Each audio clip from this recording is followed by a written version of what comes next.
마가복음 5장 21절에서 24절, 35절에서 43절 우리 같이 함께 읽도록 하겠습니다.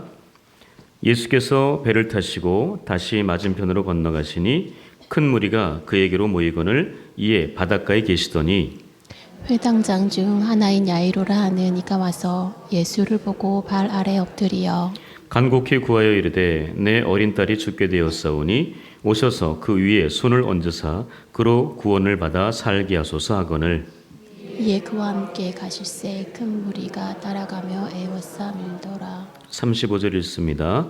아직 예수께서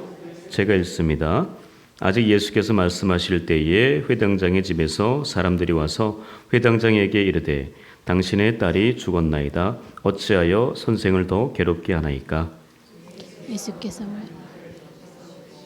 회당장에게 이르시되 두려워 말고 믿기만 하라 하시고 베드로와 야고보의 형제 요한 외에 아무도 따라옴을 허락하지 아니하시고 회당장의 집에 함께 가사 사람들이 울며 심히 고문한 걸 보시고 들어가서 그들에게 이르시되 너희가 어찌하여 떠들며 우느냐? 이 아이가 죽은 것이 아니라 잔다 하시니 예수께서 저희를 다 바라보신 후에 아이의 부모와 또 자기와 함께한 자들을 데리시고 아이 있는 곳에 들어가서 그 아이의 손을 잡고 이르시되 달리다고 마시니 번역하면 곧 내가 내게 말하노니 소녀야 일어나라 하심이라.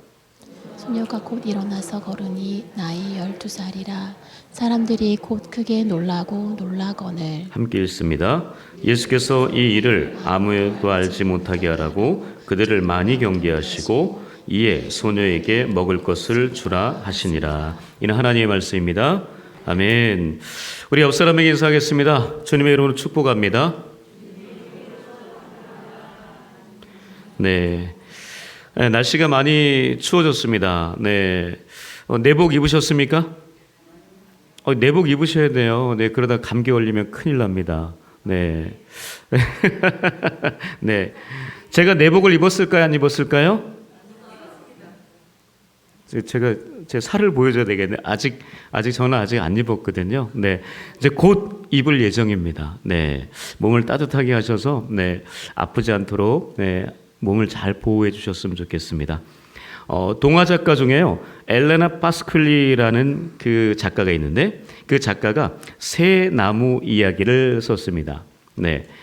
저 새 나무 이야기가 뭐냐면 그 새 나무, 올리브 나무, 그리고 떡갈나무, 그리고 소나무 이 세 그루의 나무가 있거든요.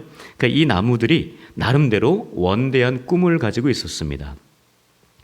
자, 이 올리브 나무는요, 그 정교하고 화려한 보석 상자가 되어 온갖 보물을 담는 꿈이 있었습니다.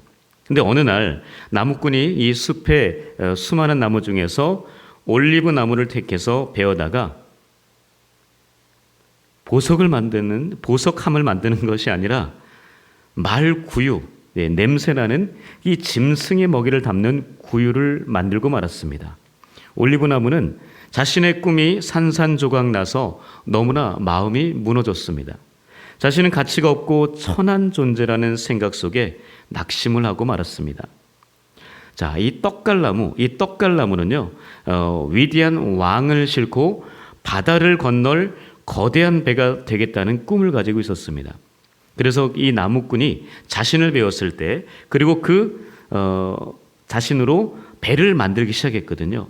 나름대로 내가 진짜 큰 거대한 그런 배가 되겠구나 생각했는데 아주 조그만 낚싯배를 만드는 것입니다. 그것 또한 많이 실망했습니다.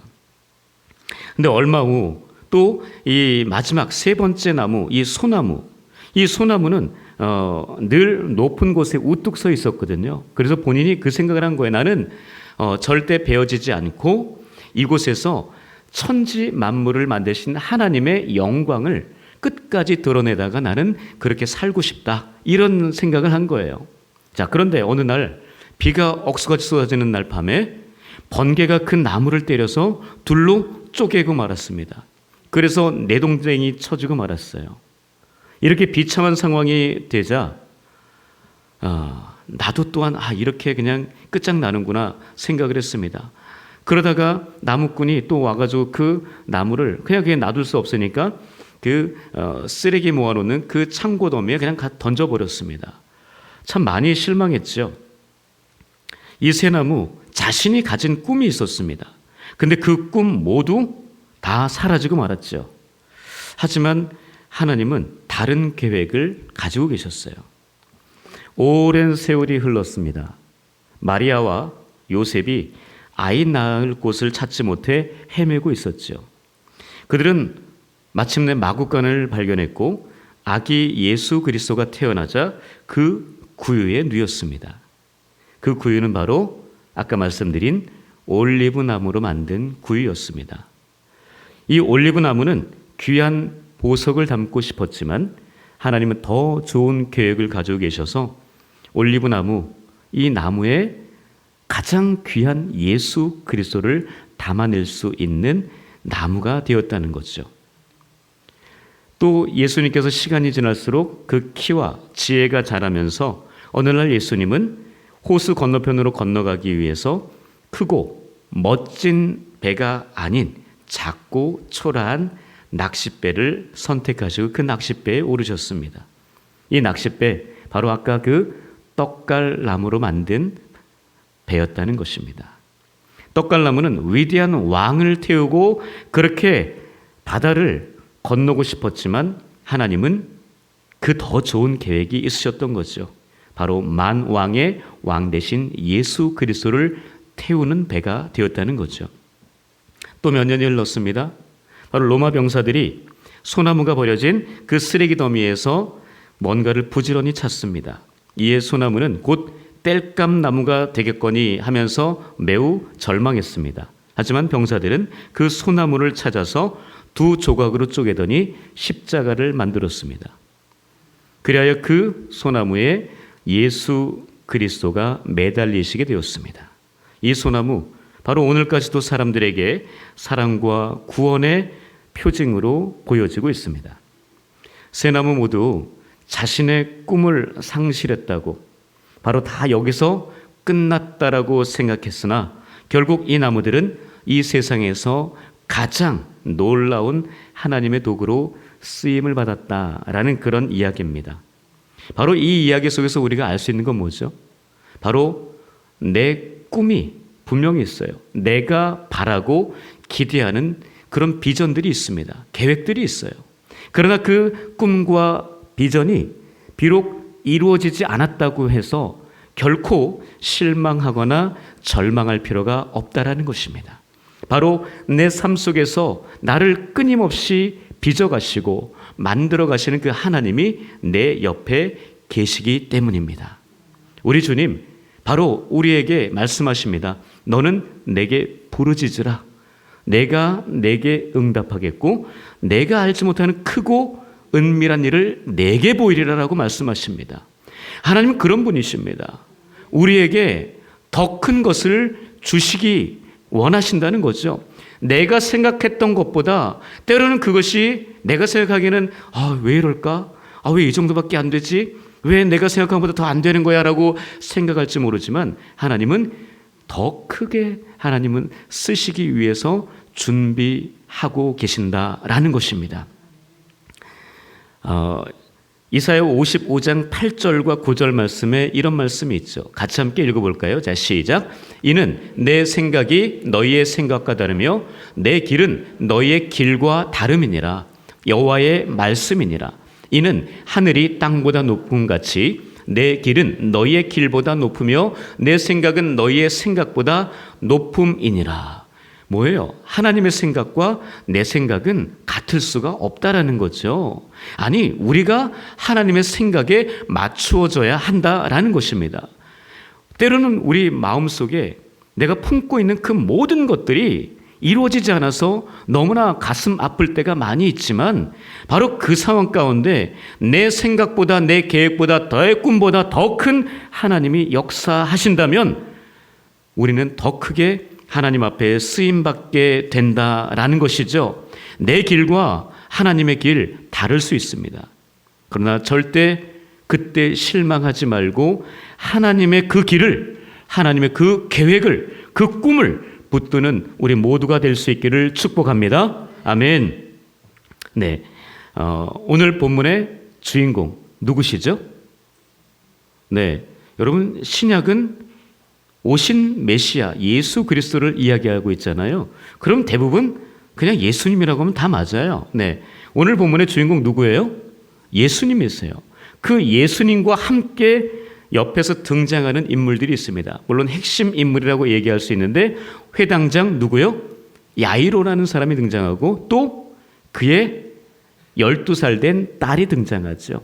바로 이 두 사람이 오늘 본문의 또 핵심 인물이 되겠죠. 바로 이 상황 잘 아시잖아요. 그 딸이 죽을 병에 걸렸습니다. 그 죽을 병에 걸려서 그 회당장이 예수님께 나와서 좀 살려주세요 했더니 그가 예수님 앞에 엎드려서 그렇게 구할 때 예수님께서 그의 집에 가서 그의 죽은 딸을 살려주는 이야기. 너무나 잘 알고 있는 이야기입니다. 자, 그렇다면 오늘 본문 이 회당장 이 야이로의 모습을 통해서 정말 고난과 절망을 이기는 믿음, 바로 그것이 무엇인지 한번 알아보도록 하겠습니다. 두 가지를 알아볼 텐데요. 첫 번째는 이것입니다. 읽어볼까요? 자, 시작. 주님 앞에 납작하게 엎드려 간구하는 믿음이라는 겁니다. 주님 앞에 납작하게 엎드려 간구하는 바로 그 믿음이 절망과 고난은 이기는 믿음인 줄 믿습니다. 자, 읽어볼까요? 22절 23절입니다. 시작. 회당장 중에 하나인 야이로라 하는 이가 와서 예수를 보고 발 아래 엎드려 간곡히 구하여 이르되 내 어린 딸이 죽게 되었사오니 오셔서 그 위에 손을 얹으사 그로 구원을 받아 살게 하소서 하거늘. 네, 여러분 지금 딸이 죽었다는 거예요? 안 죽었다는 거예요? 아직 안 죽었다는 거예요. 그런데 곧 죽을 수도 있다라는 거죠. 이 아빠가 그래도 나름대로 정말 정확하게 딸의 상태를 체크하고 있었습니다. 그래서 요구한 게 뭐예요? 당신 예수 그리스도 당신이 오셔서 그 딸 위에 그 몸 위에 손을 얹어달래요. 굉장히 구체적이에요. 그냥 해달라는 그게 아니라 굉장히 구체적입니다. 우리가 이렇게 하나님 앞에 구할 수 있어야 됩니다. 저기 마이크 조금만 내려주세요. 너무 울려요. 네, 자, 딸이 죽게 되었다고 얘기해요. 그래서 그 몸 위에 손을 얹어달래요. 그리고 그로 구원받아 살게 해달라는 게 뭐예요? 낫게 해달라는 거잖아요, 지금. 네, 바로 이 회당장 야이로는 굉장히 구체적인 사람이었습니다. 바로 이렇게 하나님 앞에, 아니 주님 앞에 구체적으로 구했습니다. 자, 여러분, 그러면 회당장은 뭐 하는 사람인가요? 회당장 뭐예요? 장이라고 하는 거 보니까 뭔가 리더인 거는 같아요. 네, 그럼 뭐예요? 회당의 리더 아니겠습니까? 자, 회당이 저렇게 생겼어요. 네, 저희 유대인의 회당이거든요. 그 조금 현대적이지만 뭐 옛날에는 건물이 좀 거시기했겠죠. 자, 유대인의 회당의 모습이 저렇습니다. 근데 그 회당에서 뭐 하느냐? 바로 유대인들이 함께 모여서 집회를 합니다. 지금 이런 저희 같은 교회의 모습이에요. 그러니까 마을의 작은 성전입니다. 그러니까 공공 예배, 종교 교육 이것을 하는 장소가 바로 저 유대인의 회당의 모습이었다라는 것입니다. 그곳의 회당장이라고 하는 것은 그럼 뭐냐? 이 회당장은요, 그 모든 집회, 모든 예배를 주관해요. 그래서 그곳에서 말씀을 낭독합니다. 그때 당시에 말씀을 어떤 말씀을 읽었을까요? 구약의 말씀을 읽었던 거예요. 그 구약의 말씀을 누가 읽느냐? 바로 이 회당장이 읽습니다. 그리고 읽기만 하고 본인이 해석은 하지 않고 설교할 사람을 초이스까지 하는 사람이에요. 그래서 그 사람을 세우기까지 합니다. 이게 회당장이 하는 일이에요. 그리고 회당의 모든 행사, 모든 그 건물 관리, 이 모든 것을 다 감당했던 사람이 회당장입니다. 그러니까 이 사람은 함부로 세우는 게 아니에요. 그리고 이 사람의 급이 어느 정도냐면요, 여러분, 바리새인, 서기관 그 급이에요. 그러니까 얼마나 이 사람이 종교적으로 그 위치가 높았는지를 알 수 있습니다. 그러니까 종교 지도자였다라는 거죠. 거기서 재판도 하거든요. 그 모든 것들을 주관했던 사람이 바로 회당장입니다. 그러니까 그만큼 이 회당장이라고 하는 자리가 대단한 자리였고 사람들에게 우러러받는 추앙받는 그런 자리였습니다. 바로 그런 사람이 지금 누구 앞에 엎드렸어요? 예수 그리스도 앞에 엎드렸습니다. 아까 그랬죠. 누구랑 비슷하다고요? 바리새인과 서기관과 비슷하다고요.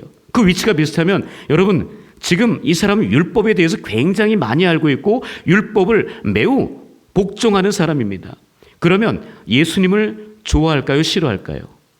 예수님을 싫어하죠. 바리새인도 예수님 싫어했습니다. 서기관 예수님 싫어했어요. 왜요? 자기들이 가지고 있는 그 권력을 예수님은 다 깔아뭉개버렸거든요. 그렇기 때문에 인정하지 않았기 때문에 당연히 등을 질 수밖에 없는 상황이었습니다. 자, 그런 가운데서 지금 누구 앞에 엎드렸어요? 회당장이 예수 그리스도 앞에 엎드렸습니다.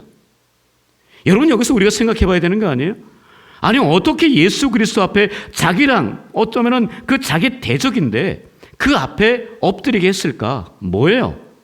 자기 어린 딸의 아픔이었습니다. 그 어린 딸의 아픔 때문에 바로 정말 자기가 어쩌면 싫어하는 그 예수 앞에 엎드려 있다라는 거죠. 그리고 간구하는 겁니다. 당신이 오셔서 내 딸 환부 위에 안수하셔서 곧 구원받고 살게 해주십시오라고 그렇게 간절하게 구했던 거죠. 여러분, 저는 저희 아들, 딸이 있습니다. 저희 아들이 태어날 때부터 몸이 많이 아팠어요. 좀 약하게 태어났습니다. 그래서 이 아들은요, 유행하는 모든 병을 다 했던 애예요. 그러니까 지금 방송에서 지금 장염이 유행합니다. 그럼 얘는 벌써 장염을 앓고 있어요. 여기 수족구가 유행합니다. 그러면 얘는 벌써 수족구 앓고 있어요. 그 정도로 유행에 민감한 아이였습니다. 질병에 대해서만큼은. 그런 그 아이가 너무나 많이 아픈 때가 가장 피크가 그거였어요. 돌 되기 전이었던 것 같아요. 바로 그때 홍역이 있잖아요. 홍역. 그 홍역 예방접종을 하기 전 두어 달 전에 얘는 홍역이 걸린 거예요. 이게 말이 안 되잖아요. 그러니까 그거 다 맞춰서 그 예방접종을 하게 해놓은 거잖아요. 근데 얘는 너무나 유행에 민감해 더 빠르게 얘는 홍역을 앓게 돼서 병원에 입원하고 참 힘들었습니다. 그 돌도 안 되네. 그 주사바늘 꽂아야 돼. 링겔 꽂아야 돼. 이게 안 들어가니까 막 여기 팔 여기 안 되더라고요. 그리고 발 이것도 안 되더라고요. 그래서 어디다 했는 줄 아세요? 이마에다 했어요. 그러니까 이 정도로 그러니까 그런 아픔을 좀 겪었었는데 정말 저는 뭐 그때 저도 이제 직장인이었기 때문에 출근하고 막 이러느라고 저는 그래도 좀 괜찮았는데 저희 아내는 그 병원에서 자고 출근하고 이렇게 했었어요. 그러니까 그 엄마가 있어야 되니까 너무나 어린애를 어떻게 하겠습니까? 자, 그런 상황들이 많이 있었거든요. 그리고 장염 때문에 또 병원에 또 입원하게 되고 이런 일들이 정말 굉장히 많았어요. 얘는 항상 약을 달고 살았습니다. 자, 그러던 그런 차에 저를 좀 잘 알고 있는 저희 집안을 잘 알고 있는 그때 연동교회 제가 평신도였습니다. 그때 집사였거든요. 네. 부목사님 한 분이 이제 저와 저희 아내를 부르더라고요. 그래서 왜 부르나 했더니 자기가 기도를 하는데 하나님이 그때 저 집사였으니까 집사님을 부르시는 게 아닌가 싶다라는 생각을 이야기하더라고요. 하나님이 집사님을 부르시는 것 같다는 거예요. 그래서 아니라고 잘못 들으신 거라 잘못 얘기하시는 거라고 그렇게 이제 저는 이야기를 했죠. 아니라는 거예요. 다시 한번 잘 하나님 앞에 기도하면 좋겠다고 그렇게 얘기하시고 가셨어요. 그리고 저랑 아내랑 금식하면서 기도를 했습니다. 하나님 이게 진짜 하나님 부르심 맞습니까? 물론 그 이전에도요. 저는 계속 청년 때부터 그 교회에서 찬양 인도를 계속 해서 결혼을 하고 나서도 계속 했었거든요. 그러니까 이제 뭐 그 앞에 서는 거는 그냥 자연스러웠었는데 그 목사님이 보더니 그러니까 그런 얘기를 하는 거죠. 진짜 하나님 부르시는 것 같다고. 근데 그 다른 분들도 몇 번 그런 얘기를 했었거든요. 난 아니라고. 그런 얘기 하지 말라고. 다른 분 할 분들 많은데 왜 저를 부르겠냐고. 저는 가정도 있고 나는 이제 그냥 열심히 교회에 섬기는 그런 평신도로 살겠다고. 그렇게 얘기했었거든요. 근데 그분이 그렇게 이야기하고 나서 아내랑 같이 진지하게, 그때는 굉장히 진지했었어요. 왜냐하면 아이가 아팠기 때문에, 아이가 아프고 계속 그랬기 때문에 진짜 이 아이가 정말 잘 살 수 있을까? 그런 생각이 들었거든요. 그래서 아내랑 금식하면서 하나님 앞에 기도했습니다. 그래서 얻은 결론이었습니다. 아, 하나님이 부르시는구나. 그래서 이제 5년 동안 다니던 한 직장을 5년 동안 다녔었는데 그 직장을 정리하고 이제 바로 신학교로 들어갔죠. 그러고 나서 신학을 공부하면서 이렇게 전도사 생활도 하고 그러는데 정말 하나님 참 나쁘세요. 저희 아들 깨끗하게 낫게 하시더라고. 그냥 그러면서 잘 자랐어요. 지금도 잘 자라고 군대도 잘 갔다 오고 그렇습니다. 표현은 나쁘다는 표현은 그냥 제가 하는 표현이고요. 네, 그러니까 저를 부르시기 위해서 그때 정말 하나님 앞에 아내랑 같이 정말 많이 기도했던 것 같아요. 하나님 앞에 밤마다 기도하고 새벽마다 새벽 기도에 나와서 기도하고 하나님 살려달라고 우리 아이 하나님 불쌍히 여겨달라고 은혜를 베풀어 달라고 그렇게 많이 기도했었습니다. 참 그때를 생각하면요, 지금 저는 이 야이로의 이 아버지의 모습이 저는 굉장히 와닿거든요. 정말 너무나 그 예수가 싫지만 예수가 능력자이기 때문에 치료할 수 있다라고 하는 그 확신이 들었기 때문에 아니 뭔 짓을 안 해봤겠어. 자기 딸이 죽어가는데 회당장이니까 그래도 돈이 있었을 거 아니에요. 그럼 그것을 다 허비했는데도 딸을 못 고친 거 아니에요 지금. 그러니까 주님 앞에 지금 나와서 엎드린 거예요. 대단한 거 아니에요? 바로 그런 믿음을 이 회당장이 가지고 있었던 거죠. 비록 딸의 문제 때문에 엎드렸지만 주님 앞에 정말 그런 고통과 그 고난이 왔을 때 다른 걸 찾지 않고 예수 그리스도 앞에 엎드려 간구했다라고 하는 그것이 우리에겐 너무나 중요한 사실 아니겠습니까? 바로 우리 또한 그런 인생의 위기를 만날 때가 있거든요. 내 아들이 아파서, 내 딸이 아파서, 아니 내 아내가 아파서, 내 남편이 아파서, 내 부모가 아파서 원치 않는 그 질병 속에서 고통당하고 있는 그때에 여러분 누구를 찾아야 되겠습니까? 누구를 붙들어야 돼요? 바로 예수 그리스도 붙들어야 되는 거 아니에요? 예수만을 찾고 예수 그리스도 그 발 앞에 엎드려야 할 줄 믿습니다. 바로 그때 주님께서 우리를 만나주시고 내가 갈게. 내가 가서 손 얹고 치료해 줄게. 그렇게 말씀하시는 그 예수님을 만날 수 있는 거 아니겠습니까? 바로 그런 예수 그리스도 그분만을 붙들고 살아가는 우리 모두가 될 수 있기를 축복합니다. 아멘. 그래서 이 고난은요, 어쩌면 우리에게 변장되어 찾아온 축복일 수 있다는 거죠. 아프지만, 고통 속에 있지만 그 고난을 지나고 나면, 그 터널을 지나고 나면 어쩌면 우리에게는 큰 축복이 임하게 되고 내가 알지 못했던, 기대하지 못했던 더 많은 것들로 주님이 채워주실 수 있다는 거죠. 바로 그런 믿음으로 우리가 살아가야 할 줄 믿습니다. 주님 앞에 오늘 이 밤 납작하게 이 회당장 야이로처럼 엎드리는 밤이 될 수 있기를 축복합니다. 두 번째입니다. 두 번째, 절망과 고난을 이기는 믿음은 두 번째 이것입니다. 시작. 원하는 대로 안 되어도 끝까지 주님을 신뢰하는 믿음. 네, 35절 36절 같이 읽을게요. 시작. 아직 예수께서 말씀하실 때에 회당장의 집에서 사람들이 와서 회당장에게 이르되 당신의 딸이 죽었나이다. 어찌하여 선생을 더 괴롭게 하나이까? 예수께서 그 하는 말을 곁에서 들으시고 회당장에게 이르시되 두려워하지 말고 믿기만 하라 하시고. 지금 우리가 중간 부분 건너뛰어서 읽은 부분들이 있잖아요. 네, 바로 그 부분이 뭐죠? 내가 가서 고쳐줄게. 그래서 지금 회당장 집으로 가는 도중이었습니다.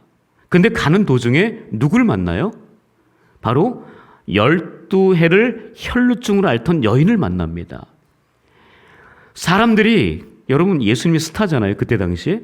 그 스타, 그 주변에 이제 사람들이 너무나 많잖아요. 그렇게 이제 사람들이 에워싸고 밀고 막 땡기고 막 이러고 가고 있는데 누군가 예수님 옷자락에 손을 댄 거예요. 그 손을 대서 무슨 일이 벌어져요? 그 여인이 앓고 있던 질병이 나아버린 거예요. 바로 12해를 혈루증으로 앓던 그 여인의 혈루의 근원이 말라버린 거죠. 그러면서 예수님, 바로 내 능력이 나갔는데 대체 누구냐? 찾습니다. 그때 베드로였던 것 같아요. 베드로가 뭐라 그래요? 아니, 이렇게 사람들이 에워싸 미는데 누가 만진지 어떻게 하냐고. 그때 예수님이 찾던 그 사람이 그 앞에 엎드립니다. 이 여인도 똑같이 엎드려요. 엎드려서 예수님께 자기가 왜 지금 당신의 옷자락을 만졌는지 과거의 이야기를 쭉 하는 겁니다. 바로 그 이야기를 하고 나서 주님께서 너의 믿음이 너를 구원하였다 라고 말씀하시면서 모든 질병에서 놓여 자유할지어다 라고 그렇게 말씀해 주십니다. 건강할지어다 그렇게 말씀하세요. 자, 이 지금 어디 가던 때예요? 지금 어디 가던 도중이에요. 지금 회당장 야이로의 집에 지금 촌각을 다투는 그때예요. 지금 아이가 지금 곧 죽을 판인데 이 지금 회당장 마음이 얼마나 달았겠어요. 지금 빨리 가야 되는데 지금 이 여인 때문에 그 여인이 또 이런저런 이야기하고 있으니까 얼마나 마음이 급했겠냐고요. 김은희 장로님이 안 그러겠어요? 정말 마음이 속 타들어가는 거 아니에요? 지금 내 딸이 죽어가고 있는데 지금 그 여인 때문에 지금 시간이 지체됐으니 얼마나 지금 마음이 그래요. 근데 설상가상으로 지금 예수님이 그 여인과 계속 이야기하고 있을 때 말씀하실 때 나오잖아요. 뭐라 그래요? 당신 딸이 죽었다라고 이야기합니다. 여러분 지금 그 회당장의 마음을 한번 느껴보세요.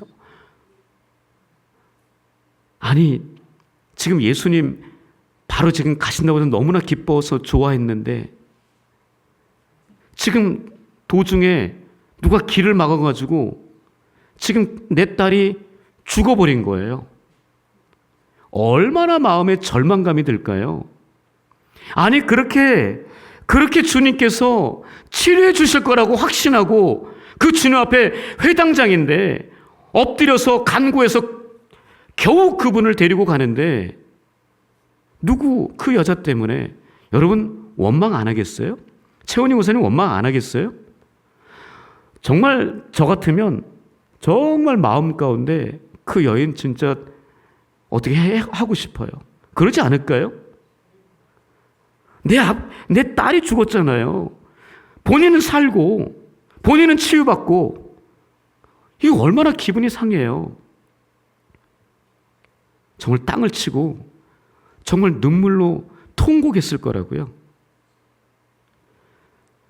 그런 상황 가운데 주님께서 그 여인에게 그 회당장에게 뭐라 그러세요? 맨 마지막에 뭐라고 써 있습니까? 두려워하지 말고 믿기만 하라. 여러분 두려워하지 마시고 믿기만 하라 라고 하는 이 주님 말씀을 가슴판에 새길 수 있기를 축복합니다. 여러분 우리 마음 가운데 분명히 지금도 위기와 고난 정말 괴로운 일들이 너무나 많아서 이걸 어떻게 할 줄 모르는 문제는 쌓여만 가고 시간은 흘러가는데 도대체 해결될 기미가 안 보이는 그런 일들이 분명히 있을 거라고요. 여러분 그때 주님께서 하신 그 말씀을 기억할 수 있기를 축복합니다. 두려워하지 말고 믿기만 하라. 우리 가슴에 손을 얹고 한번 고백해 보시겠습니까? 두려워하지 말고 믿기만 하라.